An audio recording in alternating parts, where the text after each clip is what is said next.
سورۃ الفجر قرآن پاک کی 89 سورت ہے جو مکہ مکرمہ میں نازل ہوئی۔ یہ سورت اللہ کی قسموں،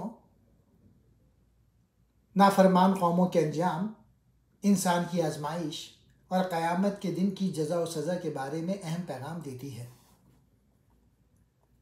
امپورٹنٹ پوائنٹ پہلا، اللہ کی قسمیں۔ سورۃ الفجر کی ابتدا میں اللہ تعالیٰ نے چند اہم چیزوں کی قسم کھائی۔ فجر، صبح کے وقت جو دن کی روشنی کا آغاز ہے۔ 10 راتیں، مفسرین کے مطابق اس سے ذو الحجہ کے پہلے 10 دن مراد ہیں جو بہت فضیلت والے ہیں۔ جفت اور طاق یعنی ہر چیز کا جوڑا اور منفرد چیز۔ رات جو دھیرے دھیرے ختم ہو کر صبح میں تبدیل ہو جاتی ہے۔ یہ قسمیں اللہ کی عظمت، قدرت اور وقت کی اہمیت کو ظاہر کرتی ہیں۔ دوسرا پوائنٹ، نافرمان قوموں کا انجام۔ اللہ تعالیٰ نے ان قوموں کا ذکر کیا جنہوں نے اللہ کے نبیوں کی نافرمانی کی اور زمین میں غرور و ظلم کیا۔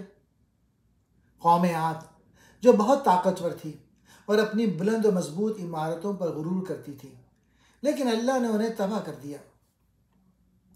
قوم سمود جو پہاڑوں کو تراش کر مکانات بناتے تھے مگر انہوں نے اللہ کی نافرمانی کی اور سزا پائی۔ فرعون جو ظلم و سرکشی میں سب سے آگے تھا، اللہ نے اسے اس کی فوج کو غرق کر دیا۔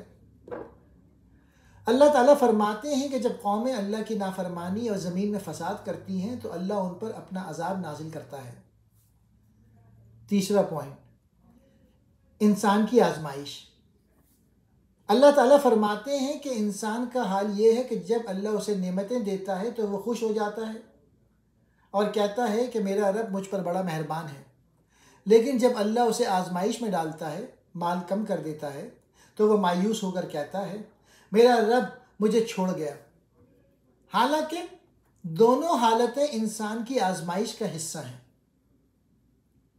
چوتھا پوائنٹ، نصیحت اور قیامت کا دن۔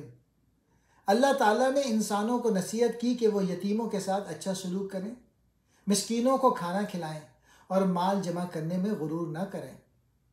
پھر قیامت کا منظر بیان کیا گیا کہ اس دن زمین ہلائی جائے گی اور ہر شخص اپنے اعمال کا نتیجہ دیکھے گا۔ اس دن اللہ کا عذاب بہت سخت ہوگا اور کسی کے پاس طاقت یا اختیار نہیں ہوگا۔ پانچواں، نیک لوگوں کے لیے خوشخبری۔ سورت کے آخر میں اللہ تعالیٰ ان نیک لوگوں کو مخاطب کرتے ہیں جنہوں نے دنیا میں نیک اعمال کیے اور اللہ کی فرما برداری میں زندگی گزاری۔ اے اطمینان پانے والے نفس، اپنے رب کی طرف واپس آ، تو اس سے راضی ہے اور وہ تجھ سے راضی ہے۔ ایسے لوگوں کو جنت میں داخل ہونے کی خوشخبری دی گئی ہے جہاں اللہ کی نعمتیں ہمیشہ کے لیے ہیں۔